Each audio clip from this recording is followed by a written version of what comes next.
Il y avait beaucoup de colère.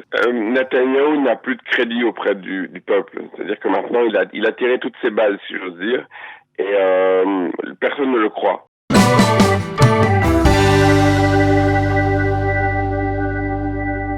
Laurent Tigé, bonjour, Boker Tov.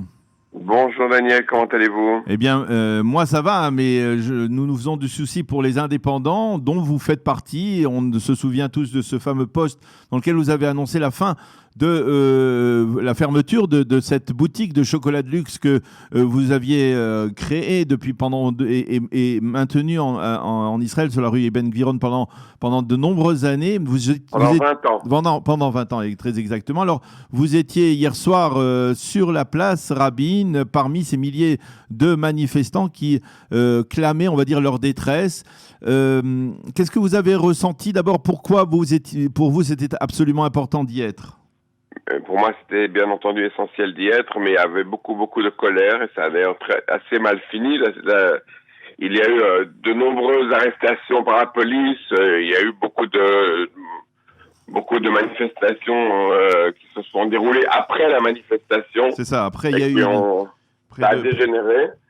Il y a énormément de colère dans le public et ça, c'est très dangereux. Moi, je pense que si le gouvernement n'agit pas directement et très rapidement, il se peut que, je ne parle pas maintenant dans l'immédiat, mais que dans les semaines et les mois à venir, nous voyons vraiment une situation un peu, je dirais, à l'argent, de type Argentine ou Serbe, ou voilà quoi. La violence va commencer à prendre le dessus, malheureusement. Alors, cette colère, on la comprend, on la voit, on l'a vu, elle est présente, mais elle intervient, cette manifestation, 2 jours après la présentation d'un plan par Netanyahou et son ministre des Finances, un plan qui est appelé apparemment à essayer, on va dire, de limiter cette détresse, d'essayer de lui apporter au moins une solution, puisque au moins pour les sans-emploi, ils vont recevoir normalement, bien entendu, des allocations chômage pendant encore 1 an. Pour les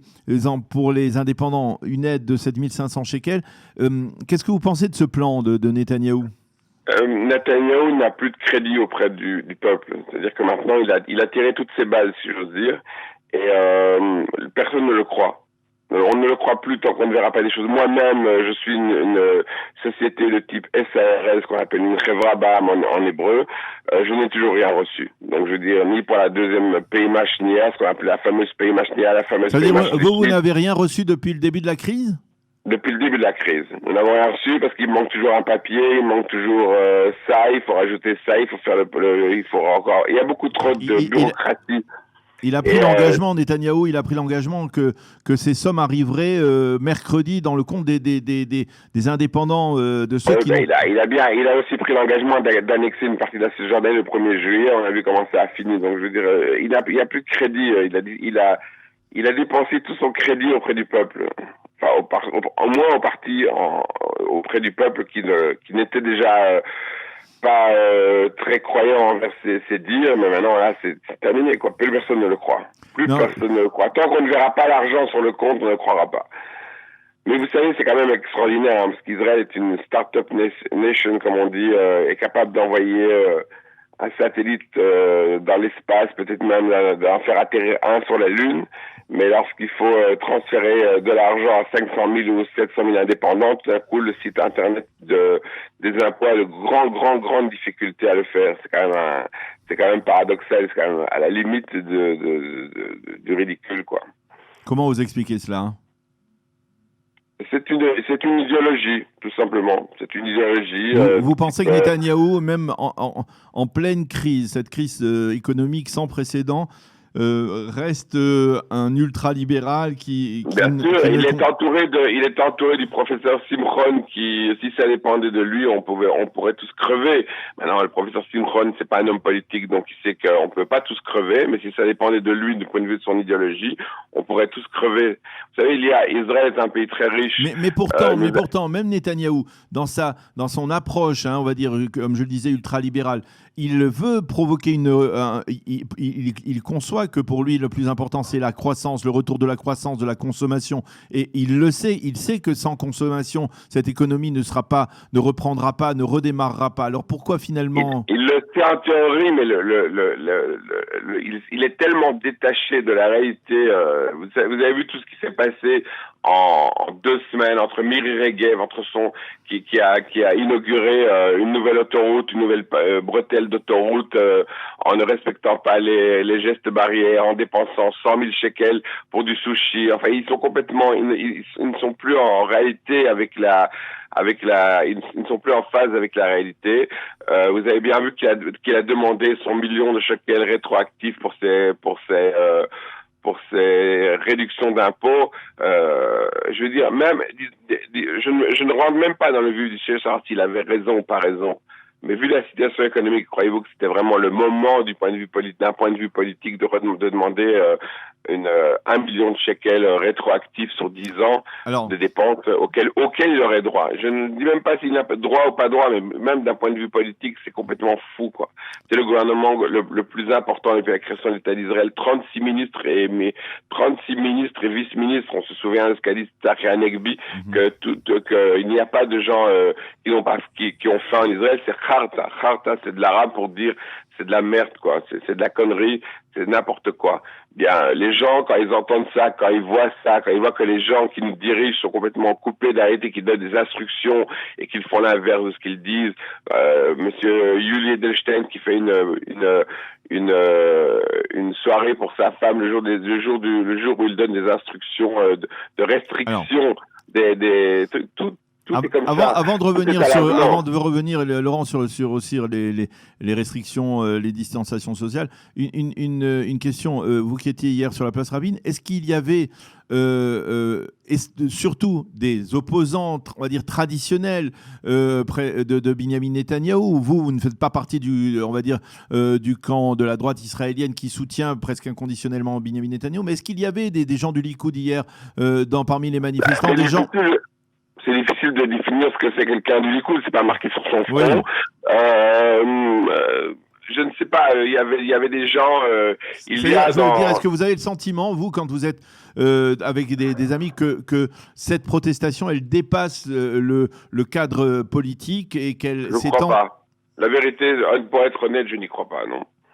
Vous pensez que le socle de soutien inconditionnel de Netanyahou, même parmi les indépendants, les petites et moyennes entreprises, il reste fidèle à Netanyahou? Je ne crois pas que le socle parmi les indépendants, le socle de soutien à Netanyahou, il est le même qu'il y a un mois ou deux, parce que quand même, les gens, lorsqu'ils sont en faillite ou lorsqu'ils n'ont plus à manger ou lorsque leur business a disparu, ils ont quand même tendance à être moins fervents envers Likoud, mais je ne crois pas qu'ils étaient à la manifestation. Je n'y crois pas. Non. Alors, je crois que ça reste une manifestation mobilisée de gens Non, il y avait quand même beaucoup de gens qui sont pas des gens politiques, puisqu'il y avait beaucoup de jeunes. J'ai vu beaucoup de gens qui travaillaient dans des restaurants, dans des bars. Il y avait un public autre. C'est pas le public de la manifestation classique de la place Rabin pour la mémoire de Rabin, par exemple. C'est pas tout à fait le même public. C'est un public différent.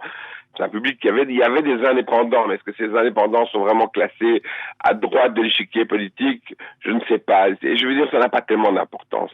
Le pays est dans une situation qui est dramatique parce que nous sommes la victime en fait d'une idéologie qui depuis 13 ans, depuis 30 ans a pris le pouvoir. C'est l'idéologie ultra-capitaliste.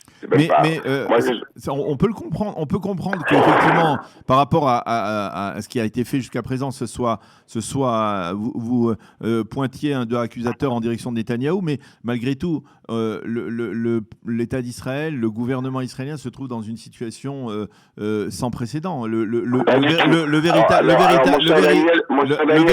véritable coupable, c'est quand même le corona. Non, pas du tout. Pourquoi ? Parce que dans le monde entier, tout le monde a le corona. Tout le monde souffre du corona.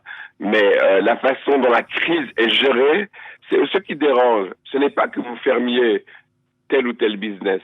Parce que ça, tout le monde, personne n'est idiot. Tout le monde comprend bien qu'il y a un virus dans le monde auquel il faut faire face et tout le monde doit y faire face. Donc, je veux dire, nous ne sommes pas des indépendants idiots, imbéciles et aveugles et égoïstes qui ne pensent qu'à notre business et qui ne comprennent pas qu'il y a un virus qui s'est propagé dans le monde. C'est que la différence, c'est que partout, que ce soit en France, bien évidemment, en Belgique, bien évidemment, mais même aux États-Unis, j'ai eu quelqu'un qui s'est fait interviewer, un des restaurateurs qui a un café, vous savez, quelqu'un de France, un Français qui a un café ici en Israël et qui en a aux États-Unis. Il a raconté que pour avoir l'aide aux États-Unis, ça a pris 10 minutes par la banque. Et en Israël, il n'a toujours pas reçu. Le problème n'est pas... c'est la bureaucratie dont Netanyahou a aussi parlé. Aussi.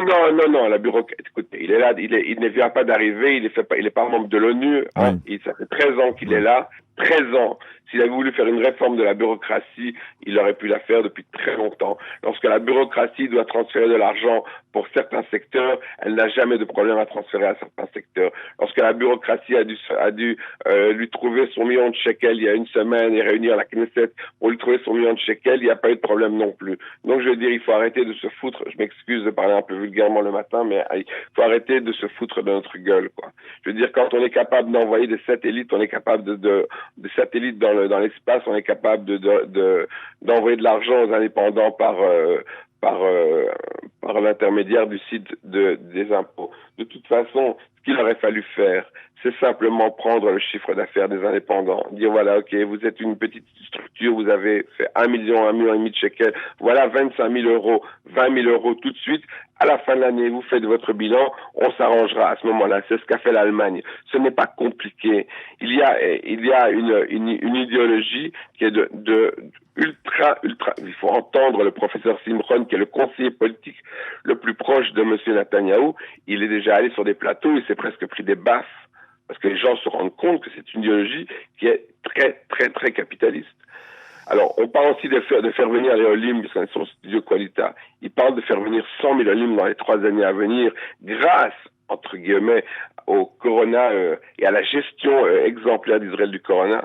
Moi, je dis aux Olim, ne venez pas tant que vous n'êtes pas sûr d'avoir un travail et tant que vous ne comprendrez pas que ce gouvernement ne veut pas aider les gens. C'est-à-dire que c'est vraiment, rendez-vous compte, mon cher Daniel, en tant qu'indépendant, en tant que SARL, j'ai payé pendant 20 ans le Bitoire Leumi. Le Bitoire Leumi, en fait, c'est une assurance vide. C'est comme si vous faisiez une assurance pour votre voiture et au moment de l'accident, les gens vous disent « Ah non, mais en fait, on paye pas, on rembourse pas la casse ». C'est ça le Bitoire Leumi pour quelqu'un aujourd'hui qui fait partie d'une SARL. Et c'est dramatique. C'est dramatique parce que ça va entraîner des conséquences. Moi, je vous dis, j'étais dimanche, j'allais me promener comme je fais là de temps en temps sur la Rothschild. Dimanche soir, il n'y avait personne. Personne dans les centres commerciaux, personne dans les restaurants, personne nulle part. Alors il n'y a personne parce qu'il y a le Covid, bien entendu, mais il y a aussi la peur, donc la peur du virus, mais il y a surtout la peur économique. Et cette peur économique, vous savez, l'économie, c'est 50% de psychologie.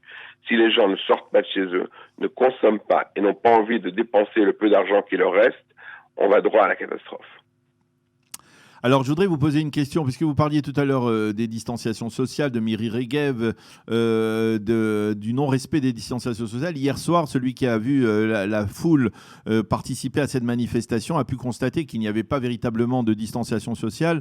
Et, la distanciation sociale n'a pas tellement été respectée. Ce qui a été très, très, très bien respecté, ce sont les masques. Personne n'avait pas de masque. Tout le monde avait un masque. Tout le monde avait un masque et tout le monde faisait l'effort de se tenir plus ou moins à distance. Il était, bien évidemment, si vous avez 30 ou 40 ou 50 000 personnes, il est très difficile de se tenir à 2 mètres de distance. Mais du point de vue des masques, c'était du 100%. Je me suis posé la question et je voyais que même Amit Segal, qui est un célèbre analyste politique de la chaîne 12 israélienne, qui s'est posé la question, alors je vous la pose, il disait comment auraient réagi ceux qui étaient hier sur la place Rabin s'ils avaient assisté à un grand rassemblement de prières de 10 à 15 000 personnes orthodoxes sur la place du Shabbat au cœur de Mea Shearim à Jérusalem. Il pose une excellente question parce que jusqu'à aujourd'hui, les 9 villes qui ont dû être fermées totalement ou partiellement sont pratiquement toutes ultra-orthodoxes. Alors effectivement, la question elle se pose, elle est belle. Tel Aviv n'a pratiquement pas de cas de Covid. Sur Tel Aviv, vous avez 1246 cas de Covid sur 500 000 habitants, c'est-à-dire 0,2% de la population. Ça veut dire qu'il faut à peu près rencontrer 2000 personnes avant de tomber sur quelqu'un qui a du Covid. Alors effectivement, il pose une bonne question. Toutes les villes ultra-orthodoxes qui sont aujourd'hui fermées sous confinement sont pratiquement toutes ultra-orthodoxes, soit Beitar Elim, Modéine-Élite, les quartiers ultra-orthodoxes à Jérusalem, les quartiers ultra-orthodoxes dans Tibériade, les quartiers ultra-orthodoxes dans Beth Shemesh. Alors laissez tomber la manifestation d'hier. Demain, la manifestation d'hier, vous n'aurez pas de cas de Covid d'ici 10 jours. Tout le monde avait un masque. Et le fait de porter un masque, même si vous n'êtes pas à 2 mètres, ça diminue de 95 ou pratiquement à 100% le risque d'attraper le Covid par l'intermédiaire de quelqu'un. Donc, faut arrêter. C'est de la démagogie politique pour quelqu'un qui n'est simplement, je le rappelle tout de même, qu'un suppôt de Netanyahou. Eh bien, Laurent Siget, merci beaucoup d'avoir été avec nous ce matin, nous avoir transmis, on va dire, votre colère, cette colère que vous avez exprimée hier sur la place Rabin à Tel Aviv. Merci d'avoir été avec nous ce matin et on vous souhaite malgré tout beaucoup de réussite et la possibilité peut-être de refaire revivre votre boutique de chocolat. D'un point de vue personnel, ce que j'essaie de faire, c'est peut-être effectivement de garder l'activité Internet et de reprendre mon activité par Internet pour le moment, sans ouvrir physiquement de magasin. C'est ce que j'espère pouvoir faire dans les jours à venir. Et on vous souhaite beaucoup de réussite. Voilà, on vous souhaite beaucoup de réussite. Et merci beaucoup d'avoir été avec nous. Merci, mon cher Daniel. Bonne journée à tous nos auditeurs également. Voilà, Shavua Tov. Shavua Tov. Voilà, il est 8h27 sur Studio Qualité. Dans 2 minutes, la revue de la presse et des médias israéliens.